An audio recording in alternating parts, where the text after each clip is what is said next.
ಕಸದವ್ರು ಬಂದ್ರು ನೋಡಮ್ಮ, ಕಸದವ್ರು ಬಂದ್ರು ನೋಡು, ಕಸದವ್ರು ಬಂದ್ರು, ಕಸ ಕೊಟ್ಬಿಡು. ಯಾರು ಸ್ವಾಮಿ ಕಸದವ್ರು? ಯಾರು ಅವರು? ಕಸದವ್ರಲ್ಲ, ಸಮಾಜದಲ್ಲಿರುವ ಕಸವನ್ನು ಎತ್ತಿ ಹಾಕಿ ಸ್ವಚ್ಛ ಮಾಡುವವರು. ಅವರೇ ನಮ್ಮ ಪೌರ ಕಾರ್ಮಿಕರು. ನಗರದಲ್ಲಿ ಎಷ್ಟೇ ಕಸವಿರಲಿ, ಪ್ರತಿನಿತ್ಯ ಬೆಳಗ್ಗೆ ಬೇಗನೆ ಎದ್ದು ಪ್ರತಿ ರಸ್ತೆಯಲ್ಲಿರುವ ಕಸವನ್ನು ಕಲೆ ಹಾಕಿ, ಪ್ರತಿ ಮನೆಯಲ್ಲಿರುವ ಕಸವನ್ನು ಕಲೆ ಹಾಕಿ ನಗರದ ಸ್ವಚ್ಛತೆ ಕಾಪಾಡುವಲ್ಲಿ ನಿರಂತರ ಸೇವೆಯನ್ನು ಸಲ್ಲಿಸುತ್ತಾ ಇರುವವರು ನಮ್ಮ ಪೌರ ಕಾರ್ಮಿಕರು. ಕಸ ಅಂದ್ರೆ ಏನ್ ಸುಗಂಧ ಬೀರುತ್ತಾ? ಇಲ್ವೇ ಇಲ್ಲ.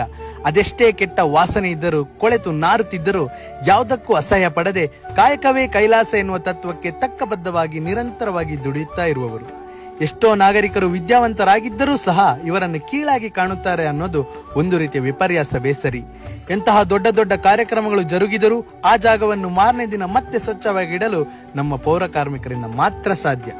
ಜನರಿಗೆ ತಾವು ತಿಂದ ಕಸವನ್ನು ಕಸದ ಬುಟ್ಟಿಗೆ ಹಾಕಿ ಅಂತ 1000 ಬಾರಿ ಹೇಳಿ 1000 ಫಲಕಗಳನ್ನು ಹಾಕಿದ್ದರೂ ಜನಕ್ಕೆ ಆ ಕೆಲಸ ಮಾತ್ರ ಕಷ್ಟ ಸಾಧ್ಯ. ಆದ್ರೆ ಇವರು ಯಾರ್ಯಾರೋ ತಿಂದು ಬಿಸಾಕಿದ್ದ ಕಸವನ್ನು ಎತ್ತಿ ಹಾಕಿ ಸ್ವಚ್ಛತೆಗೆ ಮಾನ್ಯತೆಯನ್ನು ಕೊಟ್ಟು ಯಾವುದೇ ರೀತಿಯ ಸ್ವಾರ್ಥವಿಲ್ಲದೆ ನಿಸ್ವಾರ್ಥ ಸೇವೆಯನ್ನು ಸಲ್ಲಿಸುತ್ತಲೇ ಇರುತ್ತಾರೆ. ಇವರಿಗೆ ಅತೀವವಾದ ಗೌರವವನ್ನು ಕೊಡಬೇಕಾದದ್ದು ನಾಗರಿಕರಾದ ನಮ್ಮೆಲ್ಲರ ಕರ್ತವ್ಯ.